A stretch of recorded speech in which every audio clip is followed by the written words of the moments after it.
It is not an election reform.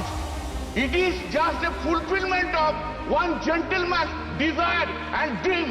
Nothing more than that. तो हम ये चोरी नहीं होने देंगे और हम बिल का विरोध करते हैं। इस बिल को जेपीसी में भेजा जाए। मुझे लगता है कि रिफॉर्म शब्द जब ये आता है तभी कांग्रेस को रिफॉर्म शब्द से ही allergy. This bill is only brought in to massage the ego of the supreme leader. नमस्कार, स्वागत है आपका हस्तक्षेप में। मैं हूं संजीव श्रीवास्तव। आज हम चर्चा करेंगे one nation one election, simultaneous elections हो असेंबलीज के और पार्लियामेंट के। तो क्या इसके फायदे हैं, क्या नुकसान है, प्रोज एंड कॉन्स क्या हैं इस मुद्दे के।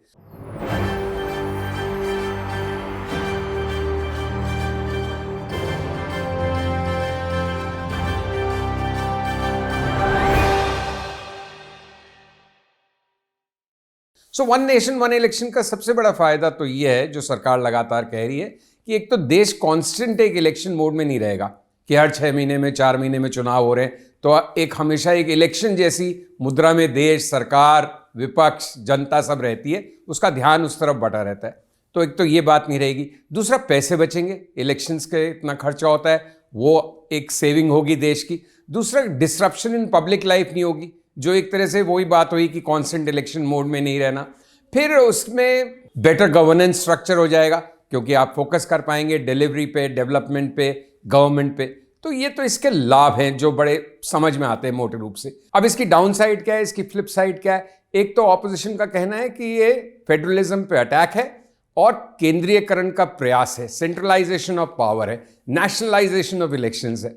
दूसरा, वो कहते हैं कि जी इससे पैसे क्या बचेंगे, सरकार का पैसा बचेगा कि एक साथ इलेक्शंस हो रहा है, लेकिन असली जो पैसा खर्च होता है चुनाव में वो तो पॉलिटिकल पार्टीज का होता है, उम्मीदवारों का होता है। तो वो तो 1 से 1000 का रेशियो होगा, 1:1000, क्योंकि सरकार के जितने पैसे खर्च होते हैं उससे 1000 गुना ज़्यादा पॉलिटिकल पार्टीज खर्च करती है। दूसरे कहते हैं एक लेवल पे ये पीपल्स विल के खिलाफ जाता है, पीपल्स विल को इन्फ्लुएंस करने का प्रयास होता है कि जब भी आप साइमल्टेनियस या वन नेशन वन इलेक्शन करते हैं तो होता ये है कि नेशनल इश्यूज हावी हो जाते हैं स्टेट इश्यूज पे, नेशनल लीडरशिप हावी रहती है, नेशनल पार्टीज को एक एडवांटेज मिलता है। लेकिन इसके अगेंस्ट में लोगों का तर्क है कि नहीं, ऐसी बात नहीं है, लोग अलग अलग वोट डालते हैं। उड़ीसा में कितनी बार इलेक्शंस होते हैं, कई जगह साइमल्टेनियस इलेक्शंस होते हैं पार्लियामेंट के और स्टेट में। तो जनता अपना मताधिकार का प्रयोग करती है, राज्य में दूसरी पार्टी को, केंद्र में दूसरी पार्टी को।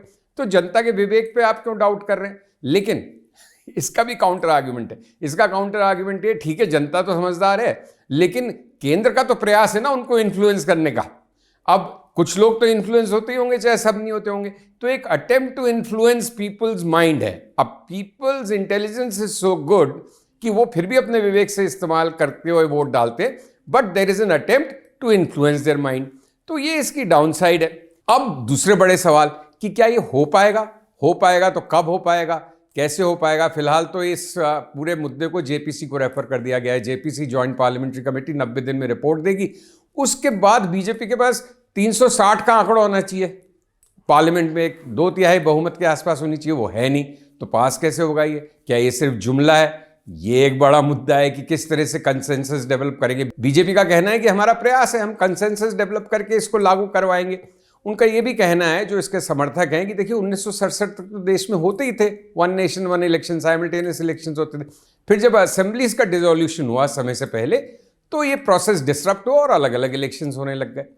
अब इसमें एक दूसरा मुद्दा भी है कि जो कोविंद साहब की रिपोर्ट है उसमें रिकमेंडेशन ये है कि जी पार्लियामेंट अगर इसको पास कर देगी तो ये लॉ बन जाएगा। स्टेट्स के रैटिफिकेशन की जरूरत नहीं है, लेकिन कॉन्स्टिट्यूशन के अनुसार स्टेट्स की रैटिफिकेशन की जरूरत है। अब उस मुद्दे को कैसे पार किया जाएगा, उस ब्रिज को कैसे क्रॉस करेगी।